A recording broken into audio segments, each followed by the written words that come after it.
What's good, World Squad? Back at you guys with another video. And hey, on today's episode, I want to talk about some things, some strategies that you can implement if your inventory is not moving. If this is your first time watching this channel, my name is Travis Cooper. I'm the creator of Amazon Made Easy, the program that gives you the blueprint to buy back more of your time so that you don't have to exchange it for money. Let's get straight into the video. So tip number one, if your inventory is not moving on Amazon, we need to go in and look at the pricing, right? A lot of new sellers, maybe even some experienced sellers, they think that once you get a specific product or item, you leave it alone and then it's supposed to be like magic. It's just gonna boom, sell automatically. You don't have to do anything else. If you're not manually repricing and keeping your price competitive in the marketplace, it's not gonna move, all right? So let me break it down and give you guys an example. Let's say, for example, you purchase an item for $1. You know, guys know how we do it in the media and the book category.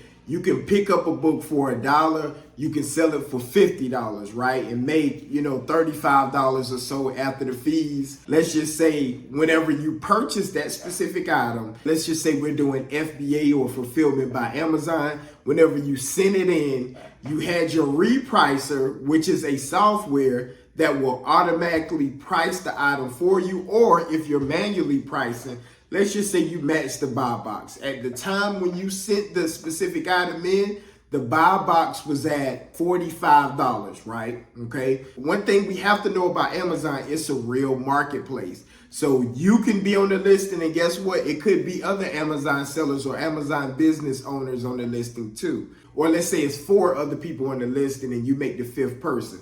So the buy box or that Amazon featured offer is at $45 whenever you send it in. Let's just say you put it up at $46. That's your listing price whenever you're sending in your inventory, okay? Let's say your inventory gets checked in and it goes live within a week. That buy box price has now moved to $43 or $42 because it is going to fluctuate, right? If that listing starts to tank and you're at your original list price, which is that $46, guess what? Because everybody is so much lower, yours isn't going to move, right? The pricing is off whenever your inventory isn't moving, right? That could be one culprit. Now, that's not always the case. Sometimes you can be right along with the market, matching that buy box or within 5% of that buy box and it's still not moving. But more times than not, it's going to be the pricing. Whatever app you decide to use is completely up to you. But if you have over 100 listings, I would advise that you get that software to help buy back more of your time so that you don't have to constantly go inside of your account and reprice your inventory, every day or every other day. It's going to position you to get that next sale so that you don't have to hold on to your inventory, especially if you're doing FBA or fulfillment by Amazon, so that you won't continuously get hit with those monthly fees. Another reason that your inventory probably isn't moving is because it's low in demand, right? Let's say you just got excited. You were able to pick up your inventory of your specific products for $5 a piece, and you saw that they were moving for $50 a piece on Amazon. So you got excited. You looked at those numbers, right? And you're like, man, I can pick this thing up for $5 and sell it for $50. Okay, but we didn't do our due diligence, right? You always need to go check the history of that product, right? How many times is it selling per month? Is it a seasonal product? Does the price stay consistent? When does the price dip? Does it dip during these months? Does it spike during this month? Because that data is going to help us make a data-driven decision to know the future sales of that specific product. Because I don't care if they have it listed for $1 million on Amazon. And it doesn't matter what app you're using. It doesn't matter if you're using AMZ Scout, Helium 10, Jungle Scout, Sellers app. If that specific software or app isn't showing that this product is moving, don't get caught up in the price because that's going to cause your inventory not to move. In this business model that I'm teaching you guys, we only want to purchase items that are already moving. One of the hardest things to do in business is try to force a sale or make an adult want to buy from you, right?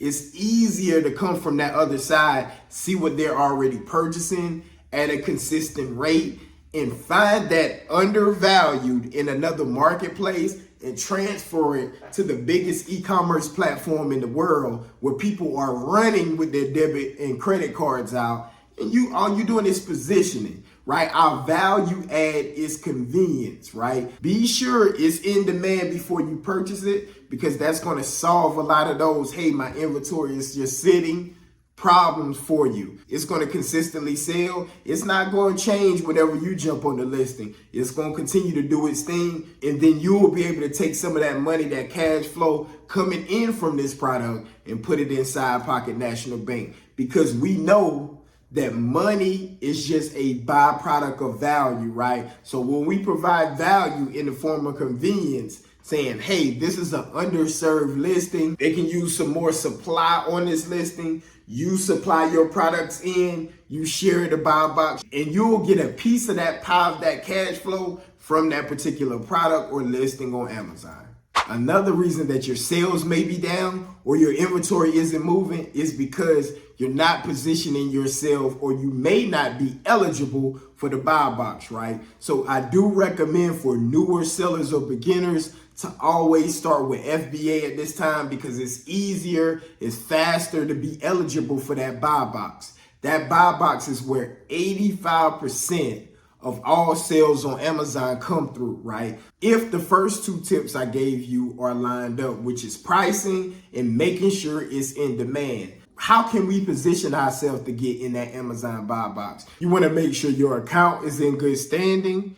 You want to keep that feedback up. If you have a supplier or you have access to get multiple of a specific item that you know is moving, the more the better. One thing that I learned about being on Amazon these last 13 years, that if you can keep a product in stock, Amazon does favor you to be in the buy box. So be sure to run up your feedback and the quantity of the item if it's a great listing, because I've seen plenty of times one of my stores will win the buy box because my feedback is so much higher than everybody else. So they may beat me on price, but Amazon knows and trusts me more because people have left me more feedback. So they trust me to put me on that feature or prime offer on Amazon and show them as the best offer for that specific listing. And one more thing with buy box is dealing with price. Like we were talking about on the first tip, price yourself around the buy box no more than about 5%. That's going to keep you in the running to be rotated whenever Amazon rotates that buy box, so you can be the next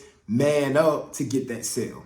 And last but not least, kind of tying into the last tip, is policy violations. Do not rake up a lot of negative impacts on your account, whether it's negative feedback, if you're doing merchant fulfill, shipping orders late, or bad customer service, not responding in time, raking up a lot of A to Z claims. That's just when buyers are unhappy with your customer service if you're doing merchant fulfill and you refuse to work it out with them, so they have to escalate it to Amazon.